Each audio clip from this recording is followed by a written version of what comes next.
အောက်ကနေလေးနဲ့မှုတ်ပေးတာပေါ့နော်မဟုတ်တော့အယ်လ်ဂေါတွေပါသွားတာမပေါ့ပေါ့နော်အဲ့တော့ဒီလိုဒီအယ်လ်ဂေါတွေကခုနကစိန်ပြည့်ရည်တွေကဟို post တွေရလိုမျိုးသူတို့မှာပွက်ချိန်စူချိန်မရှိလိုက်သူတွေးထိလိုက်တာကရေနွေးငွေပဲထိလိုက်တဲ့ခါမှာသူစူမယ်ကြံတဲ့ခါကျတော့သူဘာပဲရောက်သွားပြီလေကျန်းမြင့်ရောက်သွားတဲ့ခါကျတော့သူ့မှာပါတဲ့ကုန်ချမ်းကပါလိုက်အနှံ့ရသားတွေကို molecule နဲ့ထွက်လာကြအရန်ခွင့်ရနေပြီးတော့ပါမလာတော့ဘူးပေါ့နော်အယ်လ်ဂိုကတော့ပေါ့တဲ့အတွက်သူ့ဘာသူတက်နဲ့တက်သွားတာပေါ့နော်အဲ့တော့ဒီလိုချက်တဲ့နေ့ကအရက်တန့်စင်တဲ့ vodka 65%ထိအောင်တန့်စင်တဲ့အရက်ကိုရရှိပြီးတော့နှံ့သက်ကင်းမယ်ပေါ့နော်အခုကပြောတဲ့နီးတိုင်းသူတို့ပြောတဲ့နီးတိုင်းလုပ်လို့ရှင်ပေါ့နော်ဥပမာဗီဒီယိုလေးကိုကြည့်လိုက်ပါဒါပေမဲ့ပြောချင်တစ်ခုရှိလာပါတယ်အဲ့ဒါကဘာလဲဆိုတော့ဒီ Colonstin နဲ့ချက်ရင်တန့်စင်တဲ့အရက်ကိုရရှိတယ် vodka ချက်တယ်ပေါ့လေ grain spirit တွေချက်တယ်ပေါ့လေကျွန်တော်တို့နိုင်ငံမှာဆို BE လဲအဲ့လိုပဲပေါ့နော် Scotch grain whiskey တွေလဲ Colonstin နဲ့ချက်ရတယ် American whiskey တွေလဲ Colonstin နဲ့ချက်တယ်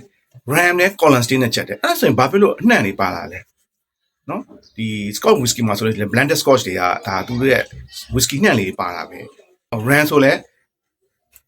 Colonstin နဲ့ချက်တယ်ဒါပေမဲ့ ram တော့တိတ်တော့မပါဘူးဒီနောက်ပြီးတော့ Armagnac လို့ခေါ်တဲ့ brandy တွေပြောပေါ့နော်ကောညက်နဲ့ Armagnac ကတော့နှစ်ခုစင်ပြိုင်ပေါ့နော်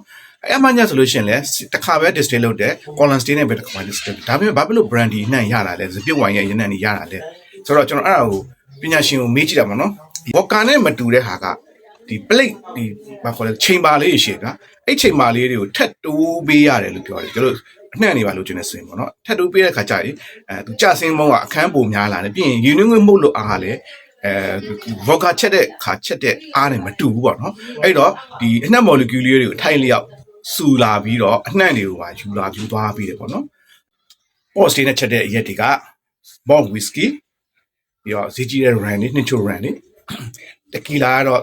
post နဲ့ပဲချက်ပါတယ်အိုးသေးလေးနဲ့ tequila ပေါ့နော်ပြီးလို့ရှိရင်